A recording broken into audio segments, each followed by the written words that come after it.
Bonjour les amis, donc aujourd'hui, petite fabrication. Donc lors de ma sortie de détection sur mon autre chaîne, j'avais trouvé ce bac qui en fait fait partie d'un équipement de marine. Alors c'est tout simplement un bac pour écoper, pour enlever l'eau au fond des coques de bateau. Et donc on va la transformer bien sûr en gamate de plage. Alors pour cela, par quoi je vais commencer? Alors tout simplement, elle est abîmée là. Vous voyez, là c'était le renfort, en fait renflement, et il doit y avoir le couvercle qui devait se poser là-dessus pour que le cas qu'elle tombe à l'eau, elle flotte et se retrouve pas en train de couler. Donc pour mieux la rattraper, c'était fermé. Donc il n'y avait pas le couvercle, elle s'est échouée sur la plage et moi je l'ai trouvée comme ça sur les rochers. Il y a un petit moment qu'elle a dû déjà racler, hein, quand on voit les vagues, elle a du sang. Bref, c'est pas pour ça. On est là pour passer à ce que je vous dis. Alors je vais commencer par enlever ce bord pour retrouver en fait une surface propre. Et ensuite, on s'occupera des trous. Alors voilà, c'est fait, comme vous pouvez voir, les petits morceaux sont là. Là, c'est tout bon. Alors pourquoi avoir fait ça? Tout simplement parce que pour éviter que cette amorce de cassure se propage dans toute la gamate. Maintenant, ce qu'on va faire, je vais faire une lame qui va aller là, justement pour que la pénétration dans le sable et rendre plus rigide ce plastique qui est très mou. Voilà, et donc améliorer la pénétration dans le sable. Alors, une plaque de fer. Alors soit vous prenez une vulgaire plaque de fer et puis vous faites des trous dedans, soit vous êtes en magasin, puis pour 1 € et des brouettes, vous avez une plaque déjà toute percée à des trous bien symétriques sans vous compliquer la vie.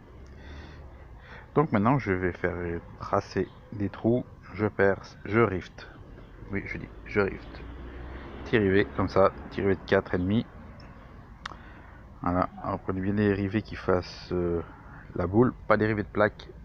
Les rivets de plaque arrivent, les languettes derrière en alu qui se déchirent pour se rabattre, arrivent à la force à se casser, et puis votre rivet en fait il tient plus rien.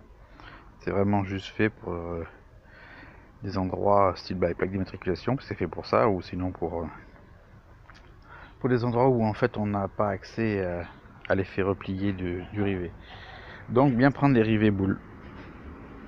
Alors voilà, les rivets sont mis. Vous avez remarqué que j'ai mis les têtes à l'intérieur pour que lorsque la monnaie descend, elle soit pas gênée par l'envers du rivet, parce que l'envers du rivet ça donne ça. Alors ça vous donne des grosses boules, et puis ces grosses boules, elles servent à pas grand chose. Donc comme le rivet a gonflé, on va pouvoir se permettre de les réduire un petit peu, pas complètement. Si vous allez jusqu'au bout, le rivet il aura servi aussi à rien. Alors je sais pas si vous avez remarqué, mais sur les rivets que j'ai mis, il y a un trait. En fait c'est les liaisons en fait il y avait 2 traits. C'est les liaisons en fait où le rivet en fait se plie. C'est l'endroit de faiblesse qui crée en fait que le rivet se passe en boule. Donc ce que je vais faire, je vais couper déjà au premier trait qui est là, qu'on aperçoit devant mon doigt. Et puis je vais affiner un peu dans le sens que ce soit moins prononcé et que ce soit pas à se couper les doigts.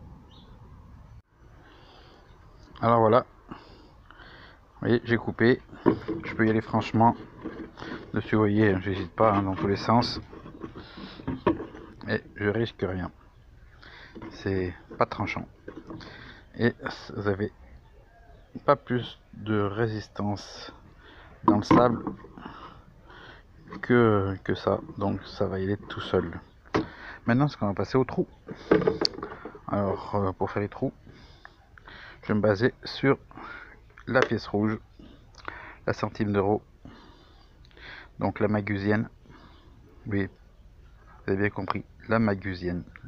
Pour Magus, magusienne. Parce que il fait toujours trouve plein de petites pièces rouges. Et puis les pièces rouges en général, il vous fait voir qu'il les jette. Moi je les garde. Donc on va faire des trous inférieurs légèrement à la magusienne. Donc je prends le stylo et vous allez voir, je vais faire plein de petits trous un peu de partout, d'emplacement de petits trous. Et puis je perce donc inférieur pour être sûr que elle ne passe pas à travers, pas comme elle est passée là à travers les grilles. Donc on voit qu'une 1 centime d'euro fait 17 de diamètre, 17 mm donc de diamètre. Donc je vais faire, là j'ai préparé déjà des premiers traçages de trous, je sais pas si vous allez les voir, ouais, des petits traits noirs. Voilà. Donc j'ai déjà percé cela à 15 d'abord, et après je vais tester la monnaie. Normalement elle devrait pas passer. Je vais faire un test sur un bout de plastique autre que ça, bien sûr, à 16. Je regarde si elle passe toujours pas. Si elle passe toujours pas, je fais mes trous à 16. Et oui, avant de raccrocher là, peut-être certains diront que ce bricolage sert pas à grand chose, tout le monde sait faire ça, bref, c'est faux. Tout le monde n'est pas bricoleur. Alors ceux qui sont bien bricoleurs, eh ben, c'est vrai que peut-être que ça ne vous sert pas parce que vous avez déjà pensé la chose. Mais pour ceux qui ne le sont pas et qui voudraient faire ce genre de choses, je pense que ça peut être très utile pour eux. Sachant qu'ils sont pas obligés d'avoir une gamme mat comme ça. Ils peuvent très bien faire ça aussi avec une bouteille de lessive, les grosses bouteilles de 5 litres de lessive, même les 2 litres. Surtout les 2 litres, c'est même mieux. C'est fait moins gros. Une bouteille de 2 litres, vous savez, les souplines, les machins comme ça, les Ariel. Vous essayez de la prendre carrée un peu comme ça. Et puis une fois qu'elle est vide, vous pouvez vous en faire une. Bref, on s'égare un petit peu. Allez, je fais le test et je vous montre ça. Alors donc j'ai pris une bouteille plastique pour vous faire voir. J'ai fait un trou de 16. Alors parce que moi j'ai ce qu'on appelle en fait une fraise étagée. Donc j'ai mis un trait blanc pour pas dépasser le trait blanc. J'ai mis du scotch. Pour pas me retrouver par surprise à 18.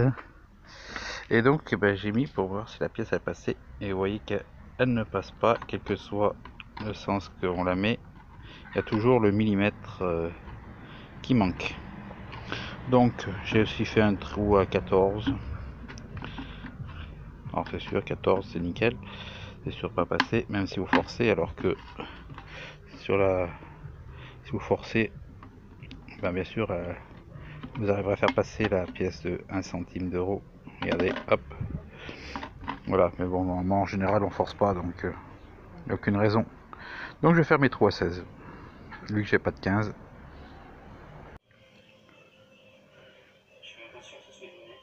Bon les amis, hein, voilà, j'ai fait les trous. J'écoute en même temps la vidéo de Tazi Détection. Alors j'ai fait les trous sur le côté, dessous, derrière, et bien sûr le côté aussi. Et après on met la pièce dedans. Hop. Et elle n'est pas dedans. J'ai raté le trou.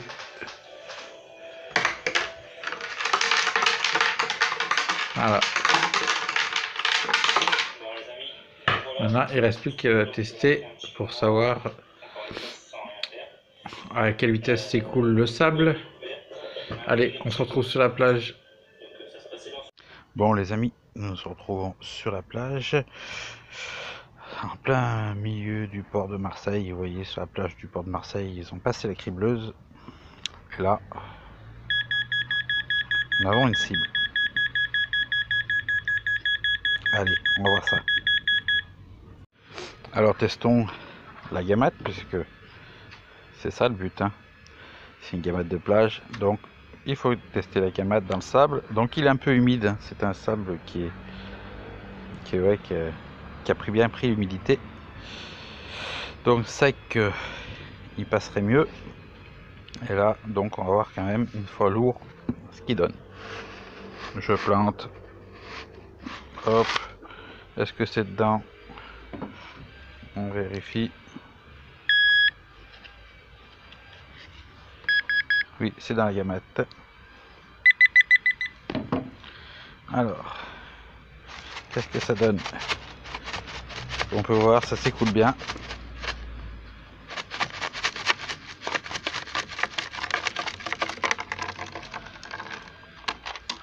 Hop là, elle est bien là. Bon, c'est nickel. Allez, on quitte Marseille pour retourner dans l'Isère. Les vacances, c'est fini. Allez, à plus. Oh mince, on a vu que c'était une fausse plage.